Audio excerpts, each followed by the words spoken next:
next speaker, who is from Iran. Thank you, Bethan. And we're looking forward to having that final version of your paper. And thank you for bringing the Maoris into the discussion, because one of the greatest things that will happen in the world of academic knowledge is the way the Maoris have organized their input into the academic system. And it's very fascinating to bring them into the discussion all the time.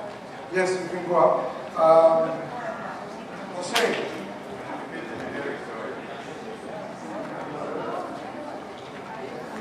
There's so many people's autobios here, but Hossein, he is very keen to tell us that he was born among the gardens and flowers of the Karaj campus of the Tehran University Faculty of Agriculture, and spent early life caught between the paternal culture of the Sorbonne University education and the maternal background of illiterate wisdom and rich community and family stories. He has the wealth of experiences of living with the pre-revolution cultural and academic atmosphere, post-revolutionary political and social challenges, the Iran-Iraq war, and education in the academia of the United States and Canada. A very wide experience. He is also an engineer because he did his PhD in structural engineering. I do not know how much damage he caused by his engineering techniques. And he has been involved in engineering research and teaching, as well as higher education administration for the past 25 years. That is longer than I have been married. He is still president of the Center for International Scientific Studies and Collaboration in Iran, and he has survived the recent change in the political setup in Iran, much to my delight. He has prepared a paper. He has prepared a paper which is printed and which is, I think, circulated. I thought most of you may have thought that we were going to give you something more to eat, but it's something that you can have it in your hand while he's reading. Is there going to be you're going to show it also on the screen? Huh? Hossein, are you going to show it on the screen also? The same thing? No, it's not the same thing. Oh, it's not the same.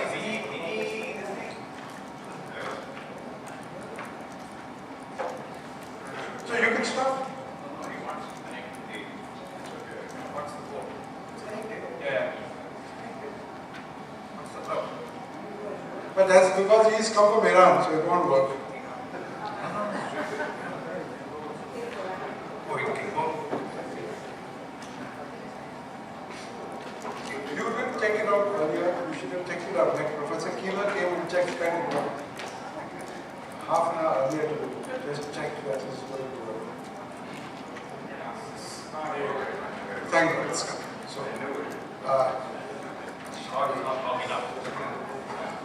It's kind of like that. it's good to see you. Listen, come in. One more time. We don't know how to do it. We are 10 to 6. I can give you up to 6. We'll see you.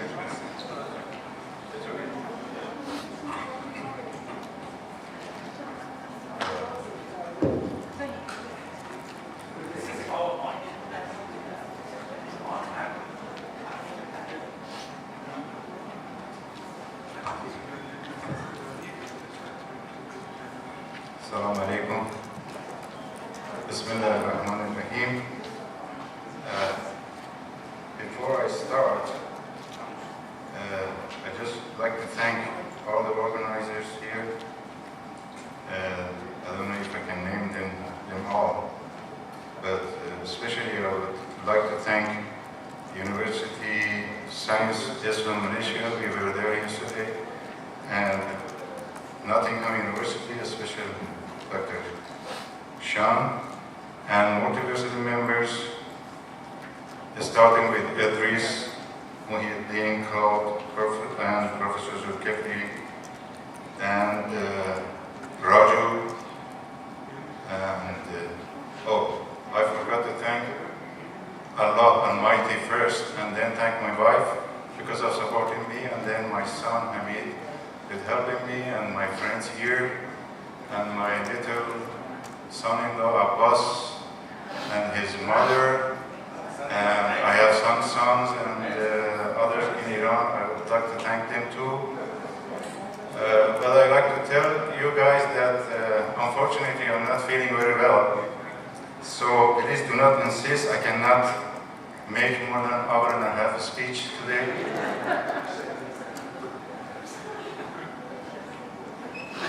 But I'd like to start with my talk is about English language, a medium for American influence.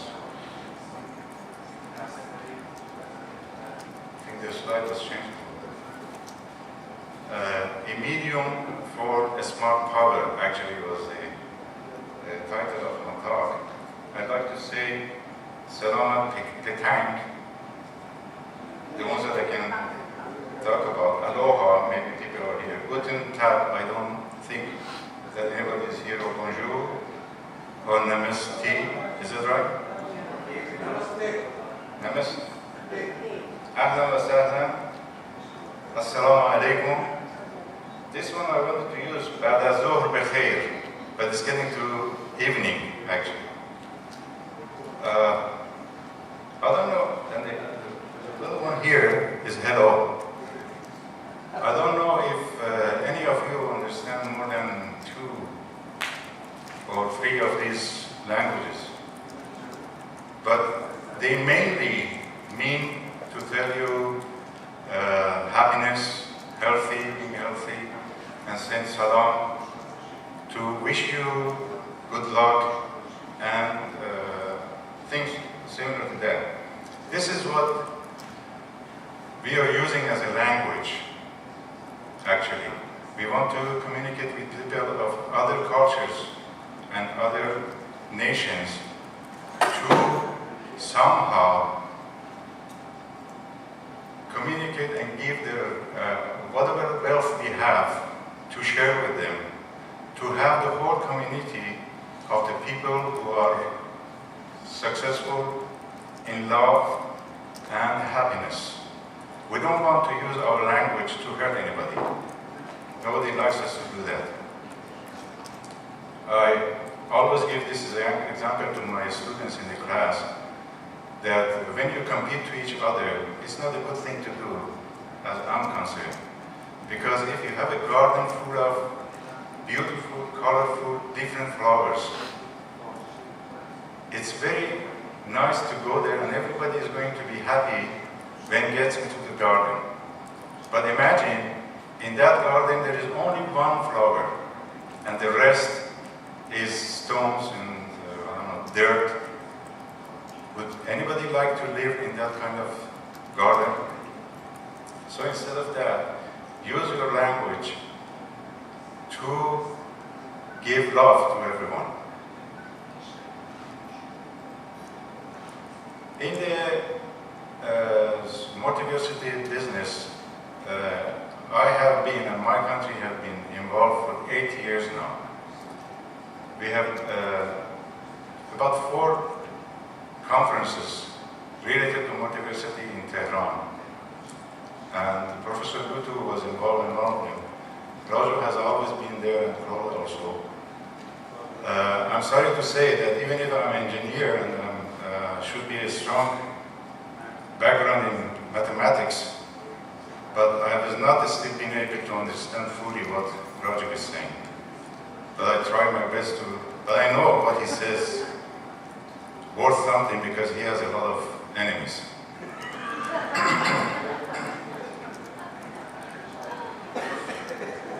Anyway, when we talk about the decolonizing, that means we are colonized.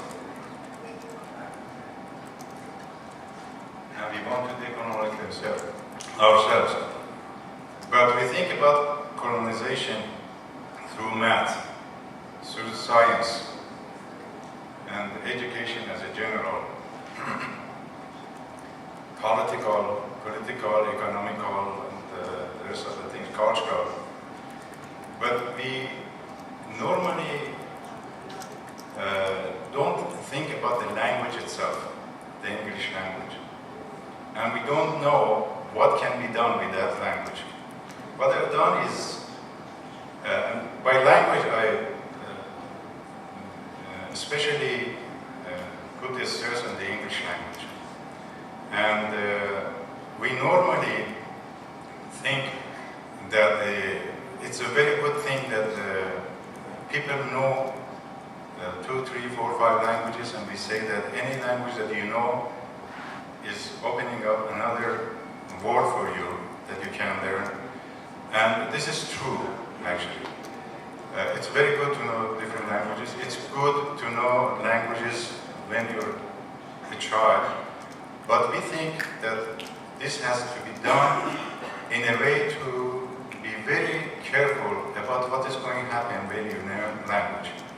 In Iran, we have done economical and political revolution, but we have not been that much successful in cultural and cultural revolution, actually. Our universities, we have a few professors from the universities in Iran here with you that have done extensive work on trying to work on the social sciences, change the social sciences and decolonize social sciences, and depend on what we had for years in our culture, especially around 1,000 years ago, and from that time to now. And the wealth of the education that had been done and the wealth of the science and knowledge that we have, they're trying to bring that up and somehow make the universities and schools use this kind of, which is in line with the decolonization that you do. But we are strongly opposed by the many people around. One of the very strong opposers are the university professors, mainly because most of them are graduated from Western universities, and they are so keen to that kind of education that they are actually worshipping it. If you say something against that kind of education, they really get into fight with you verbally and do anything they can to oppose you. We are not against the Western, technology or science. We are against colonization. We think we should use every kind of science that we can get our hands on, and the people who are the scientists actually are always using the previous scientists' work to advance their own work. So we really do not oppose the science by itself, but we oppose what they're doing with the science. Now, I'm trying to limit my talk to English language here, and tell you that, first of all, we are not opposing on learning English language. We'd like to learn many languages, but we want to be careful what is happening in our languages. The change of social sciences in the universities in Iran will actually be concerned with maybe 3 to 4 or 5 million people. The people who are in schools and the people who are in the universities. But the effect of English language learning in today's Iranian society is far more than that. Every family wants to have their children, before starting the kindergarten, to learn English. And when they go to kindergarten, you see that the propaganda for the kindergarten is that we are teaching you 3 languages: Farsi, English, and French. And then when you go to school, parents love to put their children in the schools who teach English language at least. For the Ministry of Education, teaching English starts in the 7th grade, which is the start of the high school in Iran.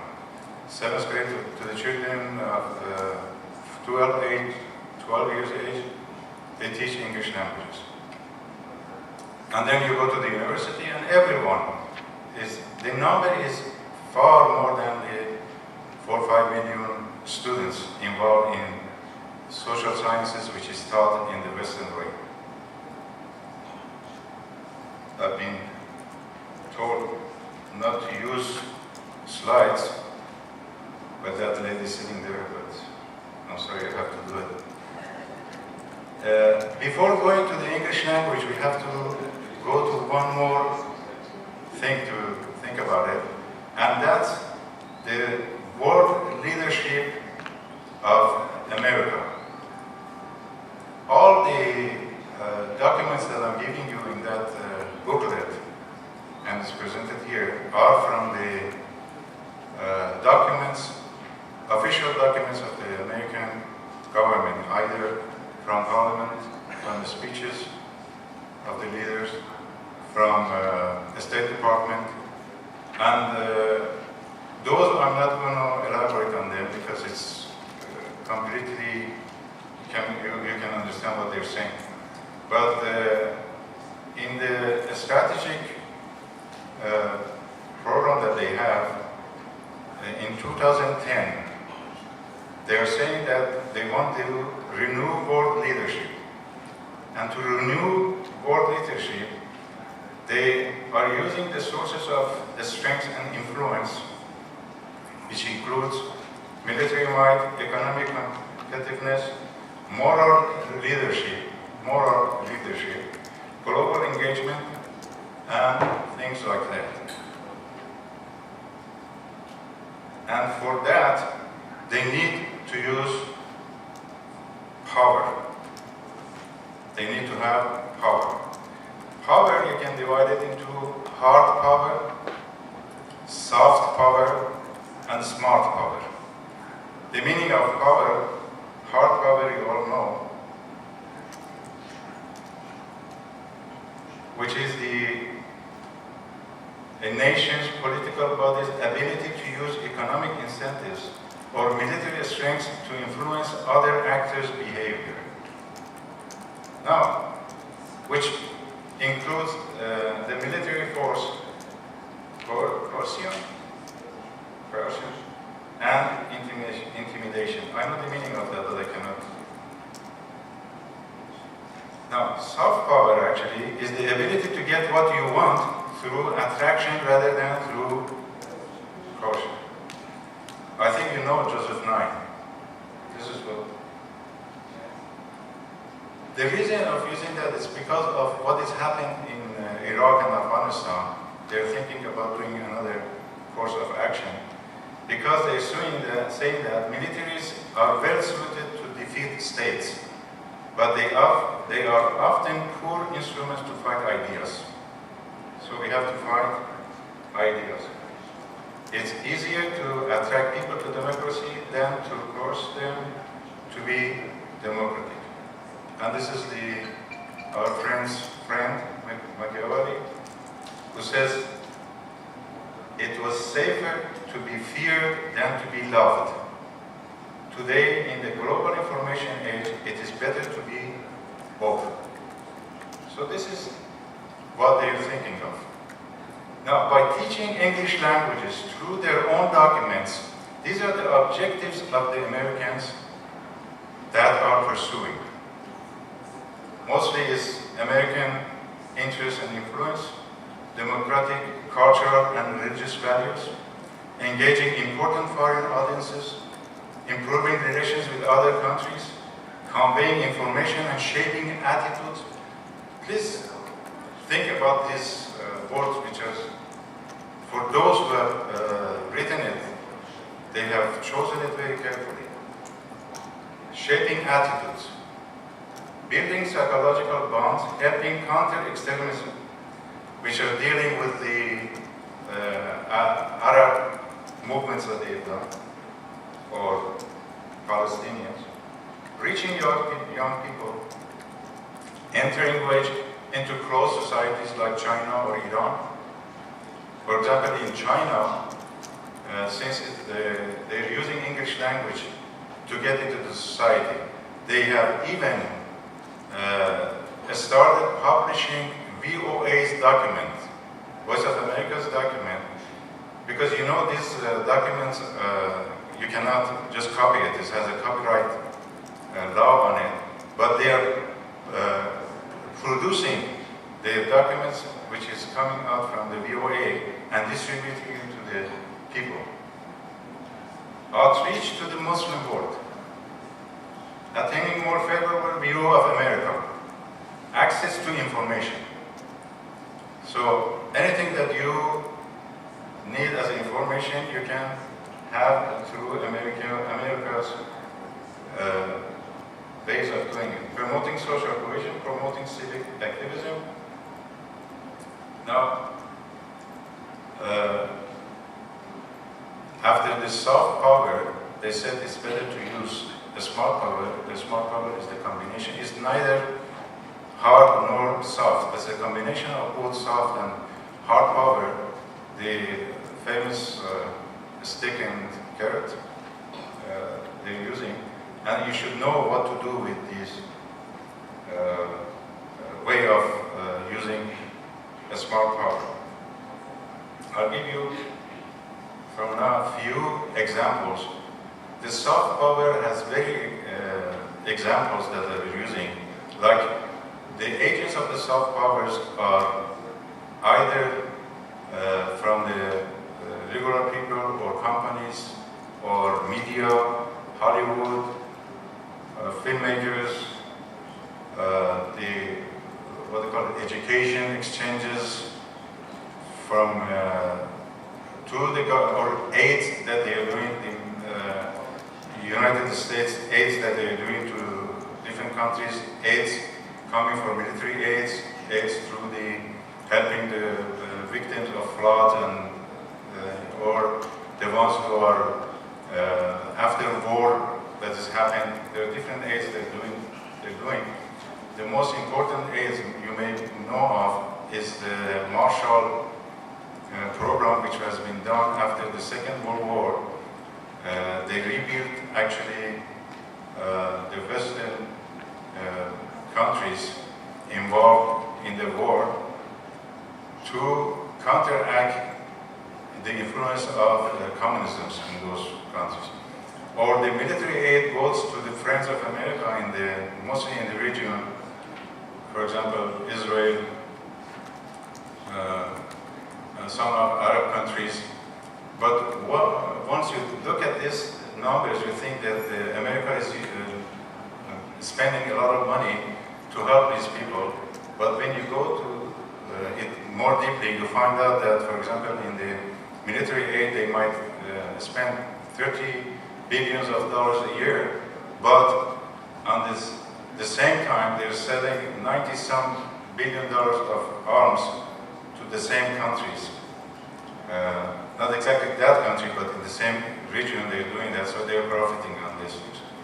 Or the other one is Point 4 program, that they were using it as an economic assistance program.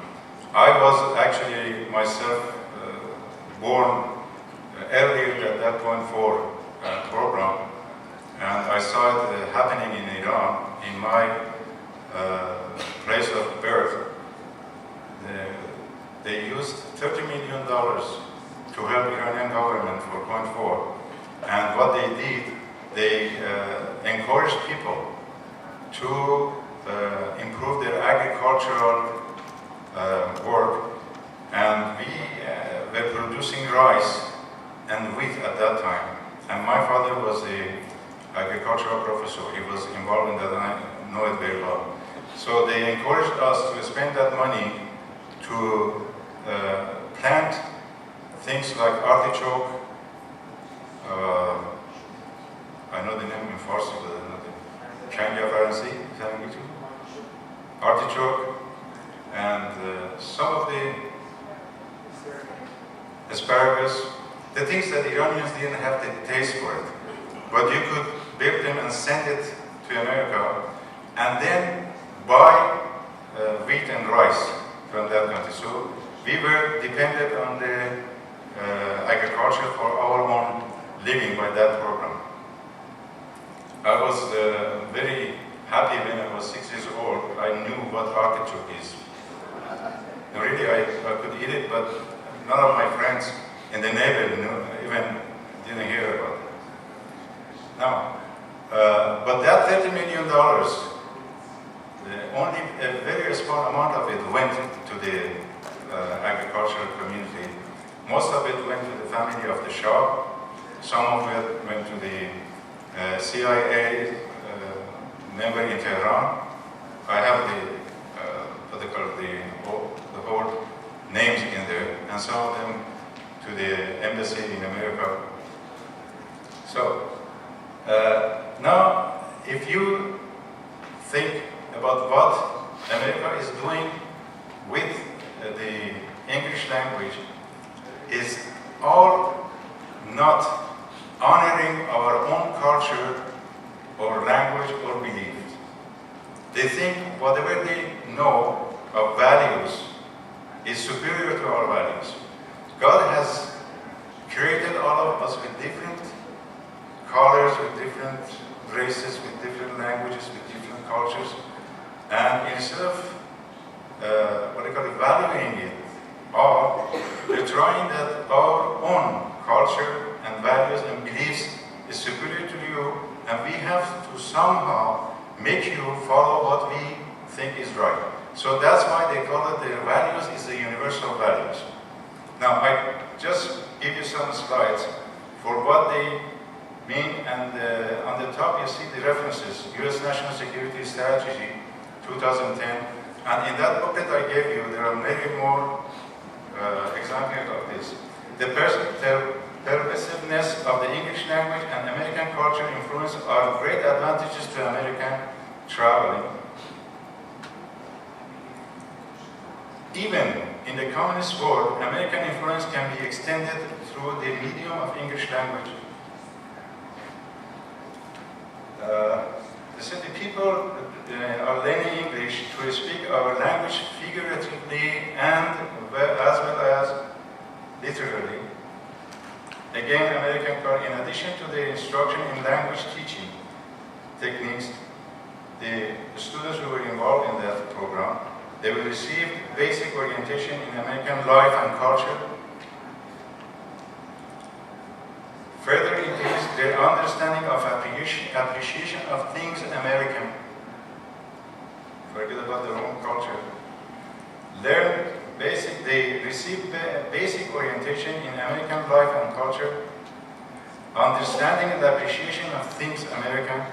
These are all, you see, the report United States Advisory Commission on Public Diplomacy. This is all American values and culture. This is English language, American culture again. American culture, cultural values.